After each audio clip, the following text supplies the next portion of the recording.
Lunch ബോക്സിൽ കൊടുത്തു വിടാൻ പറ്റിയ നല്ല സോഫ്റ്റ് ആയിട്ടുള്ള പനിയാരത്തിൻ്റെ റെസിപ്പിയാണ് ഷെയർ ചെയ്യുന്നത്. നമ്മൾ രാവിലെ ഉണ്ടാക്കി കൊടുത്തു വിട്ടാൽ ഉച്ചയ്ക്കും നല്ല സോഫ്റ്റ് ആയിട്ടിരിക്കും. അപ്പോൾ കുട്ടികൾക്ക് നല്ല ഇഷ്ടമാവും ചെയ്യും. അപ്പോൾ എന്തായാലും എല്ലാവരും ട്രൈ ചെയ്ത് നോക്കുക. അപ്പോൾ ആദ്യം തന്നെ ഇതിൻ്റെ ഒരു മസാല ഉണ്ടാക്കുന്നുണ്ട്. കുറച്ച് വെളിച്ചെണ്ണ ചൂടാക്കാൻ വെച്ചിട്ടുണ്ട് കേട്ടോ. അതിനകത്തോട്ട് നമുക്ക് കുറച്ച് കടുക് ഇട്ട് പൊട്ടിച്ചെടുക്കുക. അതിനുശേഷം ഒരു 4-5 വെളുത്തുള്ളി, ചെറിയ കഷ്ണം ഇഞ്ചിയും കൂടെ കട്ട് ചെയ്ത് ചേർത്തിട്ട് കുറച്ച് കറിവേപ്പില, എരിവ് മക്കൾക്ക് എത്രയാണോ വേണ്ട അതിനനുസരിച്ച് എടുക്കുക കേട്ടോ. ഞാൻ ഒരു പകുതി പച്ചമുളക് എടുത്തിട്ടുള്ളൂ, ഇവിടെ എരിവ് അധികം പറ്റൂല. അപ്പോൾ ഇതെല്ലാം കൂടി നന്നായിട്ട് മൂപ്പിച്ചെടുക്കുക. അതിനുശേഷം ഇതിലേക്ക് ഒരു സവാള ചെറുതായിട്ട് കട്ട് ചെയ്തത് നമുക്ക് ചേർത്ത് കൊടുക്കുക. ഒരുപാട് ഇനി വഴറ്റേണ്ട ആവശ്യമൊന്നുമില്ല. നമുക്ക് ഉപ്പിട്ടിട്ട് സവാളേൻ്റെ കടിക്കുന്ന പരുവം ചെറുതായിട്ടൊന്ന് മാറിയാൽ മതി. ജസ്റ്റ് ഒന്ന് വഴറ്റിയെടുക്കുക, ഒരു 4-5 മിനിറ്റ് അത്രയും മതി. അതിനുശേഷം ഇതിലേക്ക് 1/2 ടീസ്പൂൺ ഗരം മസാല ചേർക്കുന്നുണ്ട്, 1/2 ടീസ്പൂൺ കുരുമുളക് പൊടി ചേർക്കുന്നുണ്ട്. എന്നിട്ടെല്ലാം കൂടെ നന്നായിട്ട് മിക്സ് ചെയ്തെടുക്കുക. അപ്പോൾ ഇത്രയേ ഉള്ളൂ, നമ്മുടെ മസാല ഇവിടെ റെഡി ആയിട്ടുണ്ട്. വളരെ പെട്ടെന്ന് റെഡിയാക്കി എടുക്കാം. ഇനി നമുക്ക് ഒരു ബൗളിലേക്ക് 2 മുട്ട ചേർത്ത് കൊടുക്കുക. ഇനി നമുക്കിത് നന്നായിട്ടൊന്ന് മിക്സ് ചെയ്തെടുക്കാം കേട്ടോ. നമ്മളിത് മുട്ടയൊക്കെ വെച്ച് ചെയ്യുന്നതുകൊണ്ട് തന്നെ ഉച്ച വരെ നല്ല സോഫ്റ്റ് ആയിട്ടിരിക്കും, മക്കൾക്ക് ഇഷ്ടമാവും ചെയ്യും കേട്ടോ. അപ്പോൾ ഇനി നമ്മൾ ഉണ്ടാക്കിയിട്ടുള്ള മസാല ഇതിലേക്ക് ചേർത്ത് കൊടുക്കുക.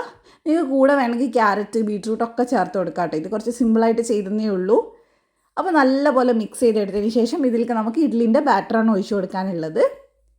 അപ്പോൾ ഇഡ്ഡലിൻ്റെ ബാറ്ററിൽ നമ്മൾ ഓൾറെഡി ഉപ്പൊക്കെ ചേർത്ത് നമ്മൾ അരച്ച് വെച്ചിട്ടുള്ളതാണ്. അപ്പോൾ അത് തന്നെ നമ്മൾ ഡയറക്റ്റ് ചേർത്ത് കൊടുക്കുക ചെയ്യുന്നത്.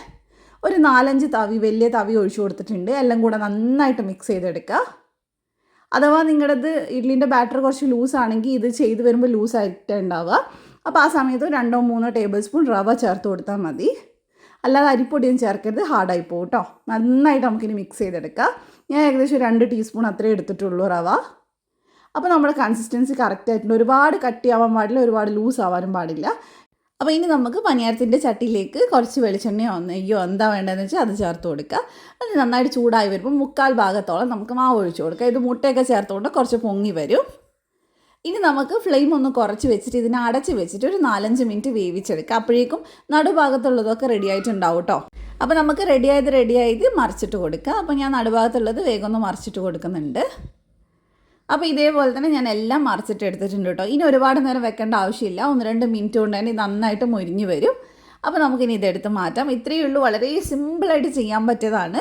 അപ്പോൾ എല്ലാം ട്രൈ ചെയ്ത് നോക്കും. കുട്ടികൾക്കൊക്കെ ഇഷ്ടമാവുന്ന ഒരു റെസിപ്പിയാണ്. നമുക്ക് ലഞ്ച് ബോക്സിൽ ധൈര്യമായിട്ട് കൊടുത്ത് വിടാൻ പറ്റും. അപ്പോൾ ഇതിൻ്റെ കൂടെ നല്ല ഒരു തേങ്ങാ ചമ്മന്തിയും കൂടെ വേണം കേട്ടോ. അപ്പോഴാണ് നല്ല കോമ്പിനേഷൻ ആവുക. ഇതിൻ്റെ പുറം ഭാഗം നല്ല മൊരിഞ്ഞിട്ട് ഉള്ള നല്ല സോഫ്റ്റ് ആയിട്ടാണ് ഉണ്ടാവുക. ഉച്ചവരെ ഇതേപോലെ തന്നെ സോഫ്റ്റ് ആയിട്ട് ഇരിക്കും കേട്ടോ.